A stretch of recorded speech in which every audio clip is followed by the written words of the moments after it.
All right, we're back. We just finished finding intervals of convergence for power series, which is probably the number one thing that you do, really. So the next thing we're going to talk about are some properties of power series. So power series have this one huge advantage. They're like, if you remember from the first page, they really should be called infinite polynomials. Polynomials are crazy easy to find derivatives and antiderivatives of, right? It's like literally the power rule. So power series, power rule, we're going to talk about finding derivatives and antiderivatives of these. It's less scary than it seems, but it kind of seems a little scary at first. So if we have a power series, which could be written like this, so you got to get used to that, like functions written as summations, just looks weird. But you could write it out term for term, and that's not a big deal. The one thing that I would point out here, this is a constant, right? That's totally a constant. And it comes from when n is equal to 0. So when n is equal to 0, you get a constant. Everything else has at least one x with it and maybe a lot more x's. And so that means that when you take derivatives, when you take the derivative of a constant is 0. It's gone. This will be gone when we take a derivative.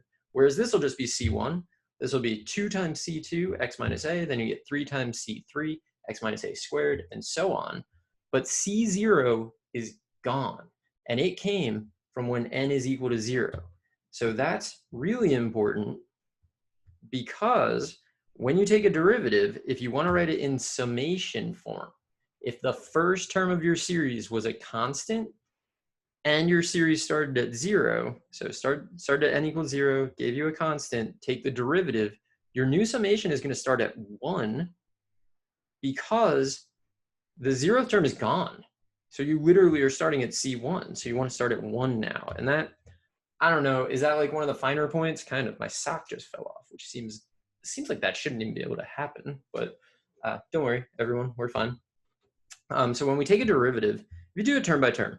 Derivative of this is 0, derivative of this is C1, this will be 2 times C2, and then so on. So this is your derivative. If you write a summation for it, you end up with starting at 1, not starting at 0. And so the reason for that is because of C0, that's gone because of the derivative, right? So now we start at 1. In summation form, it's a little confusing. When you expand it out, so much easier because you're just power ruling. Just go with the power rule. Antiderivatives, similar concept. So here's what we have. So remember, we're starting with this, and we're going to take the antiderivative. We're going to integrate. So when you integrate, you get a constant of integration. The question is, where do you put the constant of integration? So what you usually do is you put it in front of the summation, and then you just literally reverse the power rule, right? So plus 1 times the reciprocal. So this becomes n plus 1, n plus 1. The reciprocal is 1 over n plus 1. And then c sub n is just kind of like hanging out there, right? So you get a new constant. And then you integrate in powers of x minus a, which is like kind of the weirdest part. But if I integrate, so like it's less weird for this, right? Plus 1 times the reciprocal is 1/2, and then c1, and then x minus a squared. Here, it's going to be 1/3 x minus a cubed, and then times c3. So we get this. Sorry, c2, and we get that. So you're just reversing the power rule. The question becomes like, what do we do with the constant of integration? And you just put it on the outside. You see what happens. Sometimes it works. Sometimes it works that you can bring it back in. Sometimes you can't. I wouldn't worry about those rules too much. Big fact for you though. So this is important. This, just like everything else I say, is really important. The radius of convergence is the same for all of them. The integral, the derivative, the original, the radius is the same. So the open interval will be the same.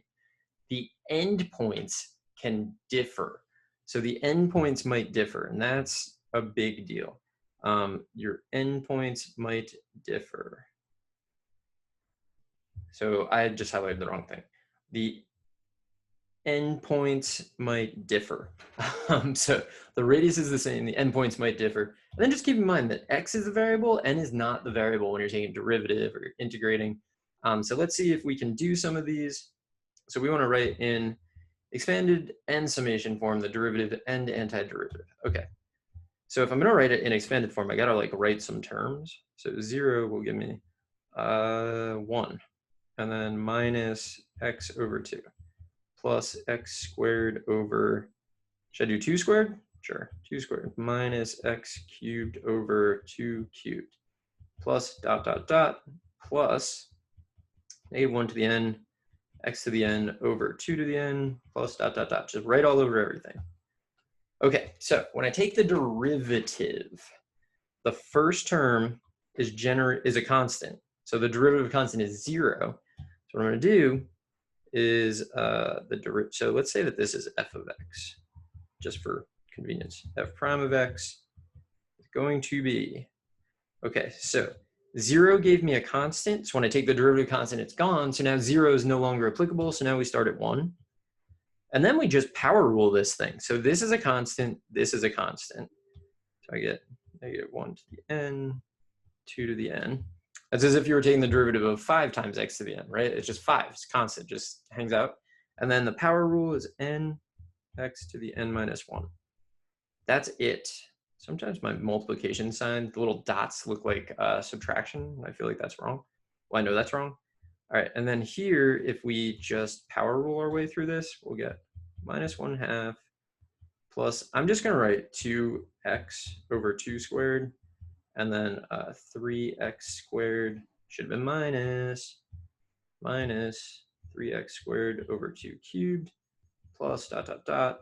It's really annoying how much space, or how I spaced these. I guess it's not, because there's like plenty of room, just like not where I want it to be. Anyway, you're going over here. All right, so if we take the derivative of the nth term, negative 1 to the n, bring down the n, x to the n minus 1 over 2 to the n plus dot dot dot. There you go. So let's check our summation against what we wrote. So the way that you do that is first n equals 1. Then is 1 you get. Negative 1, 1, x to the 0 is 1. So negative 1 over 2 works. Plug in 2. You get negative 1 squared is positive, so it's plus 2x to the first 2 squared. 2x to the first 2 squared. It's working. So you just want to check it. I would say on the AP exam, you can always do it in the expanded form. I've never seen a problem where you had to write it in summation. It's kind of a lie. There's one FRQ I can think of where you basically had to work with summations. It was brutal, but doable. I don't remember the year offhand. A long time ago, though, so who knows. All right, we want to integrate. So there's going to be a constant of integration. And then if we started at 0, we still start at 0. Negative 1 to the n is a constant. I'm going to integrate. So x to the n plus 1 over n plus 1, and then there's still a 2 to the n because that's constant multiple. And that's it. You're just reversing the power rule. Like, it's not really a big deal. And then if we write this in expanded form, it'll be c. And then I'm going to integrate term by term. So the integral of 1 is going to be x. Then I'm going to write, what am I going to write? I'm going to write 1/2 times x squared over 2, I guess. And then I'm going to write plus 1 over 2 squared, then x cubed over 3. So I'm like pulling out the coefficients, I guess.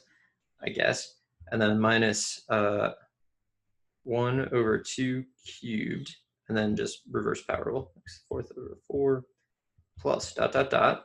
There's like not enough room. Let's do this. I'm gonna, so that I don't bleed into this other space, I'm just gonna move this here and here. Okay, and then let's do the nth term plus negative 1 to the n, x to the n plus 1, quantity n plus 1, 2 to the n. And compare them, right? So this is our nth term. This is our nth term. They're the same. So we did it. Plus dot dot dot.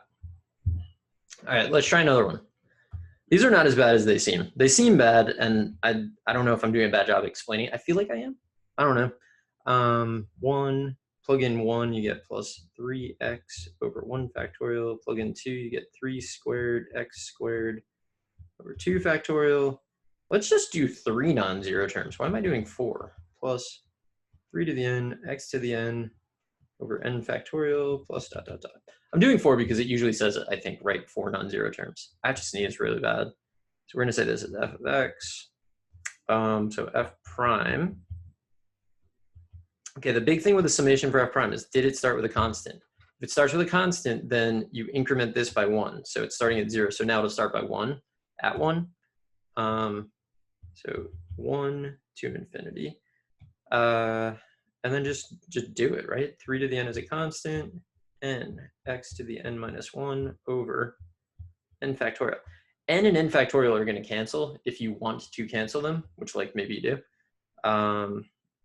So, all right, let's do it. N equals 1, 3 to the n, x to the n minus 1 over the quantity n minus 1 factorial. All right, that's pretty good. So term by term, so I'm just taking derivatives. Derivative of 1 is 0. Derivative of 3x is 3. Then we'll get 3 squared 2x over 2 factorial. Plus, this is why you always do 4 non-zero, because if you want 3 non-zero here, you had to have 4 non-zero there. Grr, that's annoying. All right, what would the next one have been? It was going to be 3 cubed x cubed, so 3x squared, and then over 3 factorial, plus dot, dot, dot, plus, take the derivative, 3 to the n, n, x to the n minus 1, n factorial, plus dot, dot, dot. Okay, not going to simplify that. But it works. You can compare them. You can see those are the same. All right, integral. It's like really hot in here. Integral f of x dx. I don't know, you don't need to know that it's hot, but like I would like for you to know that it's hot because it's really hot in here. All right, so gonna be, gonna be a constant of integration. So we'll call that a c. Okay, we'll use a marker for that. C plus, just reverse the power rule. 3 to the n, x to the n plus 1, n factorial, n plus 1. Which you could make n plus 1 factorial. Totally could. Totally not going to, but you could. And then here, I feel like, let's put a wall between these. Build a little fence here. Okay. I just feel like inefficient use of space. Maybe what I should have done is like stack the problems and then you'd have more room horizontally. I don't know. I never actually did any of these before I started making these videos. I just like over time had written them. All right, so there's a constant. Then the integral of 1 is x. The integral, it's going to be 3x squared over 2. Well, over 2, just 2. It's 2 times 1 factorial, but let's leave it at that. Plus 3 squared x cubed over 3 times 2 factorial, which is 3 factorial. And so on. Plus dot, dot, dot. Plus, integrate the nth term, you're going to get 3 to the n, n factorial, x to the n plus 1 over n plus 1. So what on earth is that? 3 to the n, x to the n plus 1, n plus 1 times n factorial. Probably a class move to do n plus 1 factorial, like all the way through the problem. I just didn't really want to. Okay. So these are 2 examples of finding derivatives and integrals of power series. The interval of, oh my God, it doesn't ask about that, right? Right. The open interval, so where it converges absolutely, is going to be the same for the derivative, the integral, and the original. The endpoints can vary. So like if one of them goes from, like this one, for example, is probably -2 to 2. So the endpoints can vary, like it might converge at -2, it might not converge at -2, but the open interval will be the same all the way through. That's something to really keep in mind. And then when you do the integral, you gotta have a constant of integration. It's almost always 0, but you still need it in case it's not 0. All right, gonna end this here, come back in the next one and do some more. So I will see you there.